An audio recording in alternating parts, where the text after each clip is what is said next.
مسلمان کتنے؟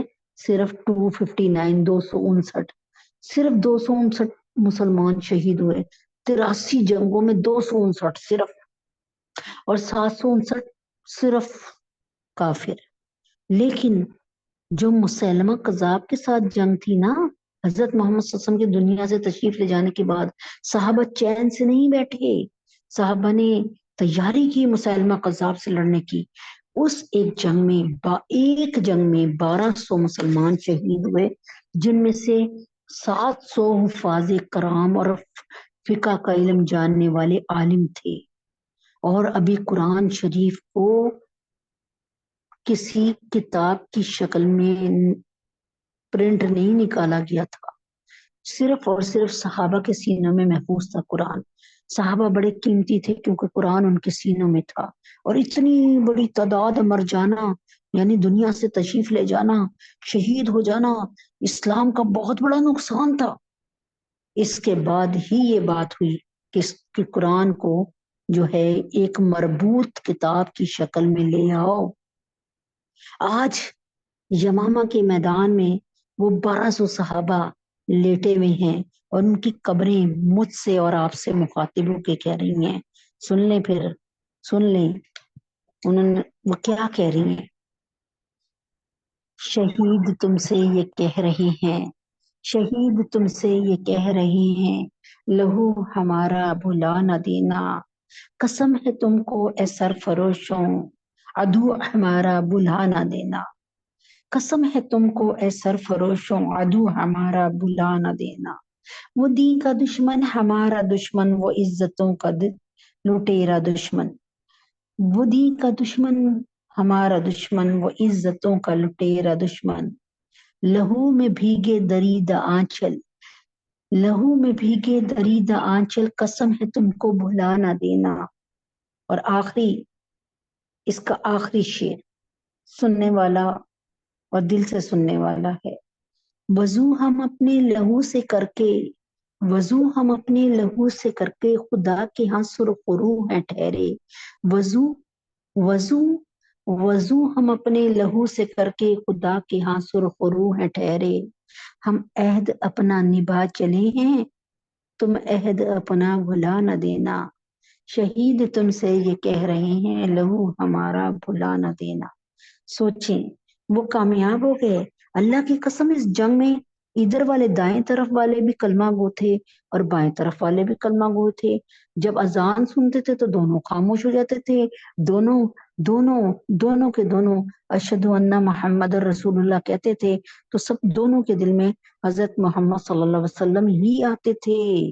لیکن فرق صرف یہ تھا کہ ہم کہتے تھے نبی پاک صلی اللہ علیہ وسلم کے بعد کوئی نبی نہیں آئے گا، اور مسلمہ کذاب کے ماننے والے کہتے تھے کہ نبی پاک صلی اللہ علیہ وسلم کے بعد مسلمہ کذاب نبی ہے۔ ہائے ہائے، صرف اتنی سی بات لگ رہی ہے نا، لیکن یقین کریں کہ اگر ہم کسی کو نبی مان لیں گے نا نبی پاک صلی اللہ علیہ وسلم کے بعد، تو یاد رکھیں ہمارے پورے اسلام کی دھجیاں بکھر جائیں گی۔ جیسے آپ کسی کو اپنا، چاہے کتنا ہی خوبصورت کیوں نہ ہو، امیر کیوں نہ ہو، آپ غیرت مند ہیں، کسی کو اپنا باپ نہیں مانیں گی، کوئی لاکھ کہتا رہے بیٹا میں تیرا باپ ہوں، آپ نہیں مانیں گی، تو ہم نبی کی جگہ کسی کو نبی کیسے مان لیں جو کہ ہمارے پورے اسلام کا ایک سمبل ہے، علامت ہے، جن سے ہم نے اسلام سیکھا، جنہوں نے ہمیں اسلام کے متعلق علم دیا، جن کے قول و فعل پہ ہم چلتے ہیں، جن کے اعمال کی ہم نقل کرتے ہیں۔ اگر ہم نے کسی اور کو نبی مان لیا تو پھر کیا ہوگا؟ سوچے ذرا، اسلام ٹکڑے ٹکڑے ہو جائے گا۔ اللہ کے واسطے یہ اسلام کی بلڈنگ نیچے آ جائے گی۔ تھوڑا سا سوچنے کی کوشش کریں اور دل میں عہد کریں کہ اگر کوئی بھی نبی پاک صلی اللہ علیہ وسلم کے بعد نبوت کا دعویٰ کرے گا تو ہم چیخ کر اس سے کہیں گے تو جھوٹا ہے، تو کاذب ہے، ہم تیری بات نہیں مانتے۔ نبی پاک صلی اللہ علیہ وسلم آخری نبی تھے، ان کے بعد اب کوئی اور نبی نہیں آئے گا، قیامت کی صبح تک کوئی نہیں آئے گا۔ سچے نبیوں کا اقرار ضروری ہے، جھوٹے نبیوں کا انکار ضروری ہے۔ سچے نبیوں کا اقرار ضروری ہے، جھوٹے نبیوں کا انکار ضروری ہے۔ ختم نبوت کی نگری میں چور گھسے، نگری والے ہوں ہوشیار ضروری ہے۔ کتاب ہستی کے سرورق پہ جو نام احمد رقم نہ ہوتا، کتاب ہستی کے سرورق پہ جو نام احمد رقم نہ ہوتا، وجود ہستی ابھر نہ سکتی وجود لوح قلم نہ ہوتا۔ خدا را بات کو سمجھ لے۔ اللہم صلی علی محمد وعلی آل محمد کما صلیت علی ابراہیم وعلی آل ابراہیم انک حمید مجید۔ اللہم بارک علی محمد وعلی آل محمد کما بارکت علی ابراہیم وعلی آل ابراہیم انک حمید مجید۔ ربنا آتنا ربنا آتنا فی الدنیا حسنۃ وفی الآخرۃ حسنۃ وقنا عذاب النار۔ اے اللہ مجھے، میری نسلوں کو، آپ کی نسلوں کو، اے اللہ پاک ہم سب کی نسلوں کو قیامت کی صبح تک یا اللہ پاک دنیا اور آخرت کی بھلائیاں عطا فرمائیے اور آگ کے عذاب سے بچائیے یا اللہ پاک، آگ کے عذاب سے بچائیے یا اللہ پاک، آگ کے عذاب سے بچائیے۔ ربنا لا تزغ قلوبنا بعد إذ هديتنا وهب لنا من لدنك رحمة إنك أنت الوهاب۔ اے اللہ پاک، اے اللہ پاک، اسلام کی نعمت دینے کے بعد، اے اللہ پاک اسلام کی نعمت دینے کے بعد دار کفر میں نہ کھینچیے گا۔ اے اللہ پاک ہمارے ایمان کی، ہمارے اسلام کی، ہمارے سینوں میں، ہمارے بدنوں پہ، اللہ پاک ہمارے اسلام کو ہمارے سینوں میں، ہمارے بدنوں میں، ہمارے قلوب میں اللہ رچا بسا دے۔ اللہ پاک ہم اپنے اسلام سے کبھی بھی نہ پھریں۔ اے اللہ پاک ہم کبھی بھی اسلام کے رستے کو نہ چھوڑیں، یہاں تک کہ حتی زرتم المقابر، یہاں تک کہ ہم اپنی اپنی قبروں میں جا بسیں۔ اے اللہ ہم سب کے گناہوں کو معاف فرمائیے، ہم سب کی خطاؤں کو درگزر فرمائیے۔ رب ارحمہما کما ربیانی صغیرا۔ اے اللہ پاک نبی پاک صلی اللہ علیہ وسلم کے طفیل میں، یا اللہ پاک جی، نبی پاک صلی اللہ علیہ وسلم کے طفیل میں ہمارے ہمارے ہمارے والدین پہ رحم فرمائیے۔ اے اللہ پاک جس طرح بچپن میں انہوں نے ہم سے شفقت کا سلوک کیا، اپنی زندگی میں ہم سے شفقت کا سلوک کیا، اے اللہ پاک جن کے ماں باپ زندہ ہیں ان کو اپنی جناب سے صحت ایمان کے ساتھ صحت کاملہ عاجلہ مستمرہ عطا فرما، اور جن کے والدین دنیا سے جا چکے ہیں ان کی مغفرت کا فیصلہ فرما۔ یا اللہ پاک میرے والدین منصور احمد صدیقی، میمونہ اختر قاضی ضیاء اللہ صاحب اشریف، عزیزہ خاتون، اللہ پاک ان کو، جاوید بھائی، فہمیدہ بھابھی کو، میرے دیور دیورانی کو، آپ سب کے جتنے مرحومین ہیں ان سب کو بھی اللہ تعالیٰ بخش دے، ان کی مغفرت نامہ جاری فرما دے۔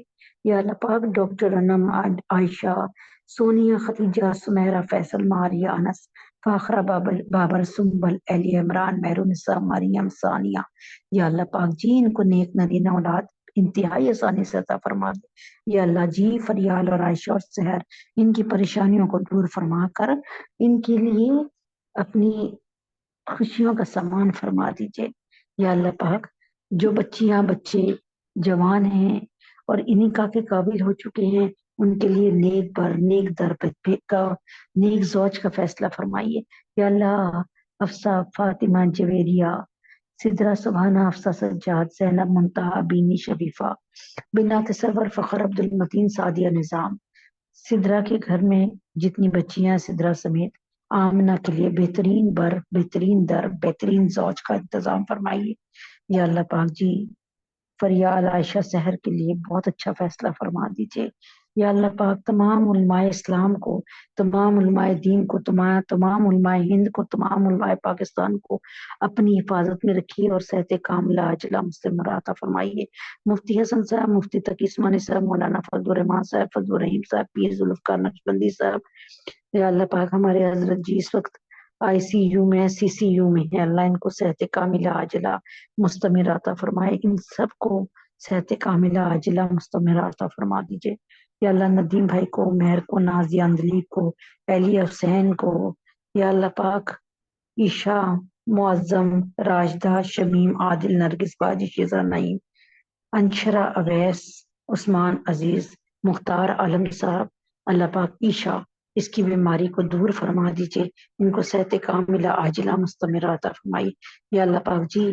اہلیہ اعظم کو، اہلیہ رفیق مفتی ضیاء الدین صاحب عامر اور بیٹی انم کو اے اللہ پاک اپنا گھر عطا فرمائیے، اپنے گھر میں رہنا بسنا، اس کی خوشیاں عطا فرمائیے یا اللہ پاک جی۔ ڈاکٹر ہمنا فاطمہ عیشا عبداللہ کو یا اللہ، ڈاکٹر ہمنا کو اس دفعہ بہت ہی اعلیٰ کامیابی عطا فرما دیجیے یا اللہ پاک۔ جتنے بھی لوگ یہاں بیٹھے ہیں ان سب کو، ان کے بچوں کو اور ڈاکٹر ہمنا سمیت یا اللہ پاک سب کو بہترین نمبروں سے کامیاب فرما دے، دنیا اور آخرت کے ہر امتحان میں کامیابی دیجیے یا اللہ جی۔ اہلیہ اعظم رفیق مفتی ضیاء الدین عامر بیٹی انم، ان کو یا اللہ پاک اپنا گھر کا سکون عطا فرما دے اور اللہ پاک احمد نعمان نواز صاحب، محمد عمر اور محسن یا اللہ پاک ان کو روزگار کی فکر سے بیگانہ فرمائیے، معاشیت کی فکر سے بیگانہ فرمائیے، کریم روزی عطا فرمائیے، دینے والا ہاتھ بنائیے، لینے والا ہاتھ نہ بنائیے یا اللہ۔ خوشحالی کا منہ دکھا کر تنگ دستی کا منہ نہ دکھائیے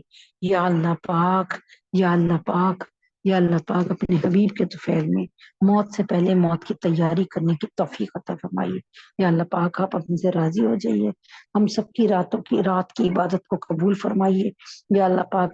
آج بہت بڑی بڑی ہستیوں کا خیال تھا کہ آج شب قدر تھی، اے اللہ پاک جو عبادت کی اس کو قبول اور منظور فرمائیے یا اللہ پاک۔ یہ اب 2 دن کی محفل اور رہ گئی ہے، اللہ اس میں آسانی فرمائیے۔ جو یہ سب جاگ کر ہمارے ساتھ جاگ رہے ہیں، ہاتھ پھیلائے ہیں، ان کے دلوں کی تمام آرزوؤں کو اپنی بارگاہ الہی میں قبول اور منظور فرمائیے، ہم سب پہ رحم فرمائیے۔ پاکستان کو اسلام کا قلعہ بنا دیجیے، پاکستان کو کلمہ لا الہ الا اللہ محمد رسول اللہ کا ایک تصویر بنا دیجیے اے اللہ پاک۔ پاکستان کو چار چپیرے حفاظت فرمائیے، دشمنان اسلام، دشمنان پاکستان یا اللہ پاک اپنے حبیب پاک صلی اللہ علیہ وسلم کے طفیل میں ان سب کو غارت فرمائیے اور یا اللہ پاک غداران پاکستان کو چن چن کر جہنم واصل فرمائیے یا اللہ پاک۔ فلسطین کے مسلمانوں کی حفاظت فرمائیے، فلسطین کے مسلمانوں پہ رحم فرمائیے، فلسطین کے مسلمانوں کی قیام توام سحری افطاری اور اللہ تعالیٰ بے خوف نیند اور ان کی بہترین پناہ گاہوں کا انتظام فرمائیے یا اللہ۔ فلسطین کو آزاد فرمائیے، مسجد اقصی کو آزاد فرمائیے، مسجد اقصی میں پرسکون بے خوف نماز پڑھنے کی توفیق عطا فرمائیے یا اللہ پاک۔ نیتن یاہو کو، اس کے تمام معاونین کو، اس کے لشکروں کو، اس کی فوج کو، اس کی کرنسی کو، اس کی معیشت کو غارت فرمائیے یا اللہ پاک۔ ایسا غارت فرمائیے کہ پھر کبھی کوئی دشمن مسلمانوں کی طرف آنکھ اٹھا کے نہ دیکھ سکے، ہم سب پہ رحم فرمائیے یا اللہ پاک۔ اس رمضان کو ہمارے لیے مغفرت کا باعث بنا دیجیے اللہ پاک۔ پتہ نہیں اگلا رمضان نصیب ہوتا ہے کہ نہیں، اللہ پاک اسی رمضان میں ایسی خدمت لے لیجیے اور ایسی عبادتیں کروا دیجیے کہ اللہ تبارک تعالیٰ ہمارے لیے جنت کا فیصلہ ہو جائے۔ وصلی اللہ تعالی علی خیر خلقہ محمد وعلی آلہ وصحبہ اجمعین برحمتک یا ارحم الراحمین۔ ہمارے تینوں حرم کی حفاظت فرمائیے یا اللہ۔ وصلی اللہ تعالی علی خیر خلقہ محمد وعلی آلہ وصحبہ اجمعین برحمتک یا ارحم الراحمین۔ سبحان ربک رب العزۃ عما یصفون وسلام علی المرسلین والحمد للہ رب العالمین۔ السلام علیکم ورحمۃ اللہ وبرکاتہ۔